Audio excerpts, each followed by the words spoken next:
अस्सलाम वालेकुम and a very warm welcome to my YouTube channel. मैं हूं अनीका नसार। नाज़रीन, आज हम बात करेंगे इस्लामाबाद के अंदर जो हुआ। मैं आज दफ्तर आई तो मेरे लिए गाड़ी से लेकर दफ्तर तक आना वबाल जान बन गया था।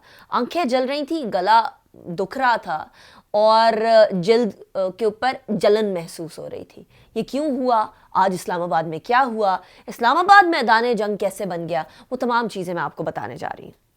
आज के मनाजिर भी मैं आपको दिखाऊंगी। एक्सक्लूसिव फुटेज है, हमारे ही दफ्तर से मेरी ही टीम मेंबर्स की बनाई हुई फुटेज है, मेरा अपना आंखों देखा हाल है।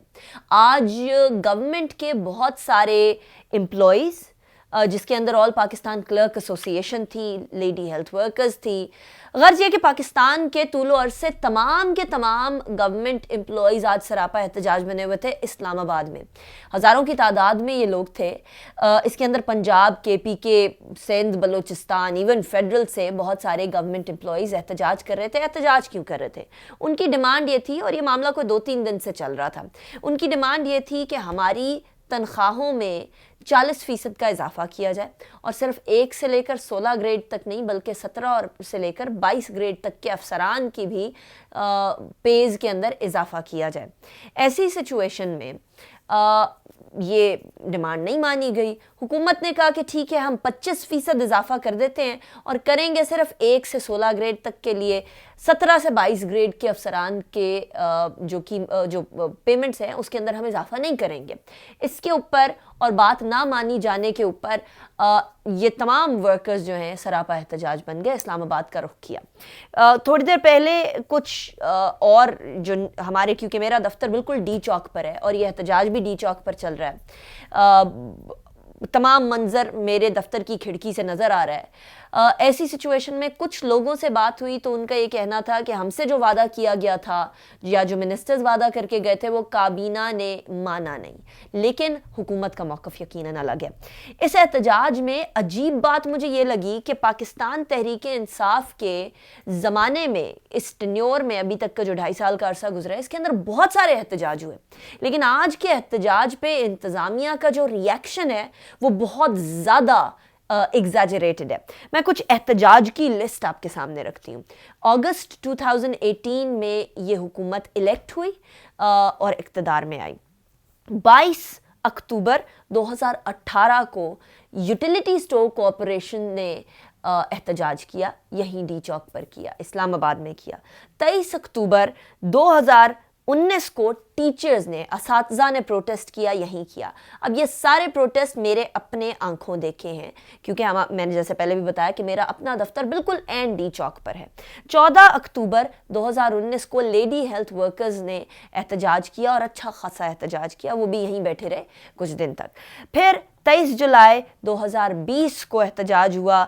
केटरर्स थे जो शादी ब्याह के मौक़ों के ऊपर खाना और बाकी चीज़ें फ़राहम करते हैं, क्योंकि कोविड था, बहुत सारे जो चीज़ें थी वो बंद थी, लॉकडाउन था, और ऐसे में शादी हॉल्स भी बंद थे, तो उनका एक एहतजाज हुआ। इसके बाद फिर 6 अक्टूबर 2020 गवर्नमेंट एम्प्लॉयज़ ने एहतजाज किया, और आज 10 फरवरी 2021 एक बार फिर गवर्नमेंट एम्प्लॉयज़ एहतजाज कर रहे हैं। ये सिर्फ मैं आपको मोटे मोटे मेन एहतजाज बता रही हूँ, उसके अलावा बहुत सारे और एहतजाज होते रहे। KPK के अंदर डॉक्टर्स का एहतजाज, KPK के अंदर सादसा का एहतजाज, बहुत सारे और एहतजाज जिनको मैं नहीं गिन रही। मैं सिर्फ यहाँ डी चौक पर होने वाले एहतजाज की बात कर रही हूँ। ये गवर्नमेंट एम्प्लॉयज़ एहतजाज कर क्यों रहे हैं? पाकिस्तान में इस हुकूमत ने आते ही डॉलर की कदर के अंदर इजाफा किया, और इजाफा करके ये कहा कि हम इसको फ्री मार्केट में छोड़ देते हैं, फ्री फ्लोट कर देते हैं। जितनी भी मार्केट समझती है कि इसकी कीमत होनी चाहिए उस कीमत तक आ जाएंगे। मामला कुछ इस तरह से हुआ कि कीमत स्काई रॉकेट कर गई, आसमानों से बातें करने लग गई, लेकिन फिर फौरी तौर पर इस हुकूमत ने बोला कि नहीं, इसको बेलगाम नहीं छोड़ा जा सकता, इसको लगाम डालनी पड़ेगी। जो डॉलर की जो कीमत थी वो कई फीसद बढ़ गई, 160-65 तक पहुंच गई, और 165 तक पहुंचने का मतलब ये है कि पाकिस्तान के अंदर बहुत सारी मसनूआत जो इम्पोर्ट होती हैं उनकी कीमतों के अंदर भी बहुत ज़्यादा इजाफा आ गया। रुपए की कदर के अंदर कमी होने की वजह से आम आदमी की ज़िंदगी भी जो है वो मुश्किल हो गई। इसके साथ साथ ही अशिया खुरनोश की कीमतों के अंदर बहुत ज़्यादा खातिर ख्वाह इजाफा हुआ। इन कीमतों में इजाफा होने की वजह से ایک عام آدمی کی پہنچ سے بہت ساری چیزیں چلی گئی. ابھی بھی ہم دنیا کے اندر اور ساؤتھ ایشیا کے اندر سستے ترین ممالک میں سے ہیں, لیکن ہمیں اپنا موازنہ باقی ممالک سے نہیں, اپنی عوام کی جو تنخواہیں ہیں ان سے کرنا ہے, یا قوت خرید ہے اس سے کرنا ہے. انفلیشن بہت زیادہ بڑھ گئی. سونے پہ سہاگا یہ کہ گورنمنٹ امپلائیز کی تنخواہوں میں پچھلے سال کے بجٹ میں اور اس سے پچھلے سال کے بجٹ میں, کووڈ سے پہلے بھی کووڈ کے بعد بھی اضافہ نہیں کیا گیا. خاطر خواہ اضافہ نہ ہونے کی وجہ سے یہ جو ہے وہ سراپا احتجاج بن گئے.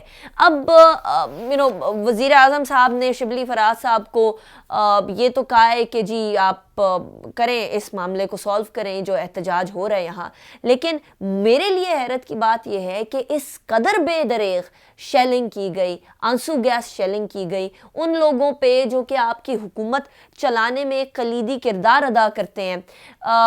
یہ چیز جو ہے, یہ معاملہ بہت گڑبڑ کی طرف جا رہا ہے. اس کے اوپر الزام حکومت کی طرف سے یہ بھی لگایا جا رہا ہے کہ شاید یہ پی ڈی ایم کی طرف سے شے دی گئی ہے, اسی وجہ سے یہ تمام کے تمام لوگ احتجاج کر رہے ہیں.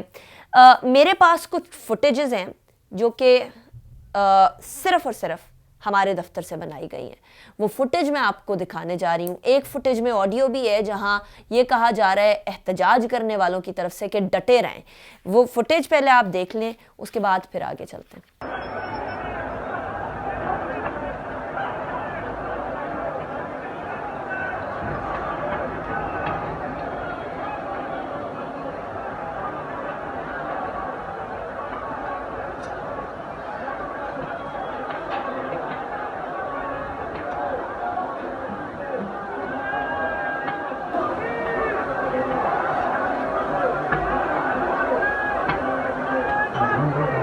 کہ فوٹیج آپ نے دیکھی ہے میرے ہمارے یہاں کے دفتر سے ہے. اس کے اوپر پرویز خٹک صاحب جو وزیر دفاع ہیں اور جو انٹیریئر منسٹر ہیں وزیر داخلہ شیخ رشید صاحب, انہوں نے ایک پریس کانفرنس کی, کہا کہ من مانی تنخواہ نہیں دی جا سکتی ہے, من مانی تنخواہ دینے لگے تو سارے کے سارے حکومت کو بلیک میل کرنے لگ جائیں گے. وہ بھی سن لیں, اس کے بعد پھر آگے بڑھتے ہیں.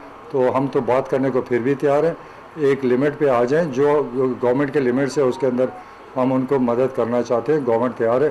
انہوں نے کہا پے اینڈ پینشن تک ہمیں یہ سہولت چاہیے, اور یہ ہم ان کو ٹوٹل 24, پرویز خٹک صاحب نے کہا میں 25% کہہ دیتا ہوں, 25% تک تیار ہے. باقی ان کا رائٹ ہے احتجاج کرنا قانون کے دائرے میں. تو یہ حکومتی موقف ہے. اب مسئلہ یہاں یہ آتا ہے کہ حکومت بھی ہر کسی کو بلیک میلر سمجھنے لگ گئی ہے. ہزارہ کمیونٹی نے اپنی پیاروں کی تدفین کیے بغیر احتجاج کرنا شروع کر دیا, اس کو بلیک میلر سمجھنے لگ گئے وزیر اعظم صاحب. وزیر اعظم صاحب کی عوام کے ساتھ جو افینٹی ہے وہ بڑھنی چاہیے, کم نہیں ہونی چاہیے. لیکن وزیر اعظم صاحب کے ارد گرد جو کچھ لوگ ہیں جو کہ آج کل بہت ہی چہیتے بنے ہوئے ہیں, ان کا نام بھی میں وقت آنے پر آپ کے سامنے رکھوں گی, ثبوتوں کے ساتھ رکھوں گی. وہ لوگ وزیر اعظم صاحب کو عوام سے دور کرتے چلے جا رہے ہیں, اور یہ کہہ رہے ہیں کہ شاید اس حکومت کو بلیک میل کرنے کے لیے ہر جگہ پاکستان ڈیموکریٹک موومنٹ کارآمد ہے. چاہے وہ یہ ہوں, چاہے وہ ہزارہ کمیونٹی, کہیں بھی ہے, سب بلیک میل کر رہے ہیں. وزیر اعظم صاحب کو یہ مائنڈ سیٹ سے آگے بڑھنا ہوگا, اور اس مائنڈ سیٹ کو چھوڑ کے لوگوں کی بات سننا ہوگی. کچھ خان صاحب بیسکلی عوامی لیڈر ہیں, اور عوامی لیڈر کا رویہ یہ نہیں ہوتا جو ابھی بھی اس وقت بھی ڈی چوک پر ہو رہا ہے. مجھے ابھی بھی آوازیں آ رہی ہیں کمپلیٹ کنٹینیوس شیلنگ ہونے کی جس ٹائم پر یہ ویڈیو ریکارڈ ہو رہی ہے, اور ایٹ دس پوائنٹ یہ ویڈیو ریکارڈ ہوتے ہوئے 6:30 بجے ہیں, اور 6:30 بجے تک ابھی تک یہ شیلنگ چل رہی ہے اور رکنے کا نام نہیں لے رہی. وقفے سے یہ شیلنگ برقرار رہتی ہے, لوگ منتشر ہوتے ہیں, اس کے بعد پھر اکٹھے ہو جاتے ہیں. یہ جو ویڈیو ابھی آپ سکرین پر ملاحظہ کر رہے ہیں, اس میں بھی آپ دیکھ سکتے ہیں کہ لوگ اچھے خاصے اکٹھے ہوئے ہیں. شیلنگ ہوتی ہے, چلے جاتے ہیں, شیلنگ بند ہوتی ہے, پھر واپس آ جاتے ہیں. یعنی they are here to stay. سو اس لیے حکومت کو سیاست سے کام لینا پڑے گا, اور سیاست نام پاسبلٹیز کا ہوتا ہے. عقل و فہم سے کام لینا پڑے گا, بات چیت سے کام لینا پڑے گا. یہ شیلنگ کسی کام کی نہیں ہوگی.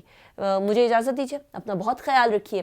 اسلام آباد میں جو آج وار زون کی سی کیفیت بنی ہوئی ہے, اس کے اپڈیٹ میں نے آپ کو دی. آپ کیا سمجھتے ہیں کہ اس کو کس طریقے سے حل کیا جائے وہ بھی بتائیے گا. انیکا نثار کو اجازت دیجیے. اللہ حافظ.